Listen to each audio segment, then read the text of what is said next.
Hey guys, be sure to like and subscribe. Today I want to touch on financial emergencies in the Philippines, and not so much just the financial emergencies, but what happens after a financial emergency. You know, a lot of people come over here and they don't plan for their financial emergencies. I'm going to talk about the people that do and the people that don't. Okay, first of all, I always recommend that people have an emergency fund, and this is what I want to touch on here the most. Okay. When you have an emergency fund, everybody knows it's for an emergency, and let's say you use it, okay? It doesn't matter whether it's 10,000 or 50,000. You use it. Now what? Because your budget is pretty much set in stone. A lot of people that come over here, their budget's set in stone. They don't have much left over to replenish their emergency fund. And this is something that I always tell people. You need to have excess in your budget enough to cover and replenish your emergency funds, whatever, to pay credit cards, things like that. You need to be able to replenish that emergency fund. The problem over here is that a lot of people, when they do their budgets, they don't put a lot of stuff in there. And they leave all that out and they say, oh, look, I can live on $600. Oh, look, I can live on $500. But they don't put in there. And what I say is this. You need to fit all this stuff in your budget, because otherwise you're not planning. I mean, I've had people say, Steve, your budgets are off. A real budget is just a household budget, what it costs to run your house and to live in your house and to run your basic life. No, absolutely not. That's wrong. And a lot of the budgets that people are doing down here are people that didn't plan for their retirement, frankly, because of that very thing right there. And I don't want to knock people on the low budgets or anything like that. I'm not trying to do that on this channel. I'm not.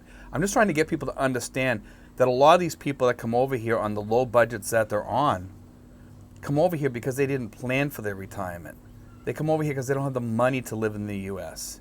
And are these the people that you want to go to for advice? Of course not. And what I'm trying to say is this: when you guys, you newcomers back in the States, new expats I call you, even though you haven't come here yet, is that you need to have in your budget that excess to replenish things, and to have those things in there. You need to have that in there. And we also mentioned about Forex and stuff like that, but I'm not going to go down that Forex and inflation. But I just want to throw that in there for a second. But those are also things that you have to put in there. This is really about emergency funds. When you use your emergency fund, you have to be able to replenish it.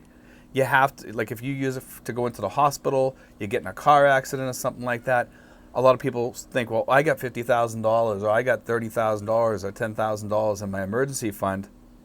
You still have to have money to leave if you have to leave. You still have to have enough money to replenish these funds. Let's say you have to leave for a while. Let's say there's turmoil in the country or, political turmoil or something like that, and you have to leave for a year. You might have to go up to Vietnam or something like that and just get up and go really quick. And you have to be able to replenish that because you got to come back. And you need the emergency money also for that. I mean, it's good to have that excess all the time in there. A lot of people don't understand that the excess is probably the most important part of your budget. Listen to that right there. That's the most important thing I can say to you, is the excess is the thing that's going to save you over here. When you come over here, if you're living off a $500, $600, or $800 budget, or even a $1,000 budget, and that's all budgeted out on your housing, your food, your going out each week or what have you, then what have you got left? I mean, yeah, sure, you can adjust it. You can adjust your living quarters if you're spending $200 or $300 a month and go down to like a one bedroom or something like that, and save some money that way. That's possible. And I do tell people, if you come over here on a higher budget, you can do that. That's fine.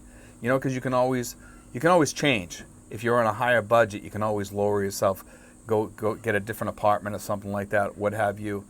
But it's this emergency thing that it really bothers me the most when people are talking about budgets and they don't have anything in there for replenishing their emergency fund, or putting money aside because of the other issues that I mentioned, the Forex and the inflation and stuff like that. And there are other issues too. You know, you may have to go home for, which also falls under emergency, maybe a funeral, a sickness, or something like that back home. You need money for that, and you got to replenish that. Otherwise, guess what? You're going to be without an emergency fund after probably 5 years, 10 years. As soon as there's a death in the family and you got to fly home, if you have a low ball emergency fund, suddenly you're going to find yourself in trouble because of that. You know, but you know, it's just part of life here in the Philippines is that a lot of people don't plan. You know, and now to touch on the people that don't have that, the people that don't have an emergency fund, man, or don't have that excess in there. These are the people that die over here. A lot of these people don't even have insurance or anything like that. You know, and I do try to, talk about financial emergencies quite a lot on this channel, and I know a lot of people don't like to hear about that, and they say, well, when it comes, it comes. I'll deal with it then. If you don't have money, you don't deal with it. If you don't have money, you won't deal with it. Because if you get in a car accident, or you get sick, or something happens, that's it. Game over. Because you're not going to get treated for it. You're probably going to get sicker and probably die. And it happens over here. It happens. Happens quite a lot. We see it over here quite a lot. But anyway, guys, I wanted to touch on that a little bit and, just put that out there today. It's just something that I really try to get you guys to think about a lot, but a lot of you guys don't want to hear about it. And some of you guys do listen, and I hope more people listen about that, because these other people that are putting these budgets out there and they're saying, you can live on this, you can live on that. No, not without this excess. You need some excess in your budget, okay? And your budget should be everything that comes into your household. That should be a budget. You should be able to budget that where it goes each month. If it changes a little bit like mine does, then when I figure out my budget, I budget that all out. I figure where it's going to go, and obviously some of it goes towards emergency funds and things like that.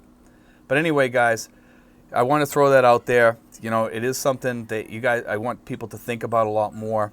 And the people that don't plan, wow, good luck to you, man. Because when things happen, you're going to find yourself in deep trouble. And I don't wish that upon anybody, but I've seen it happen to people, guys. It happens.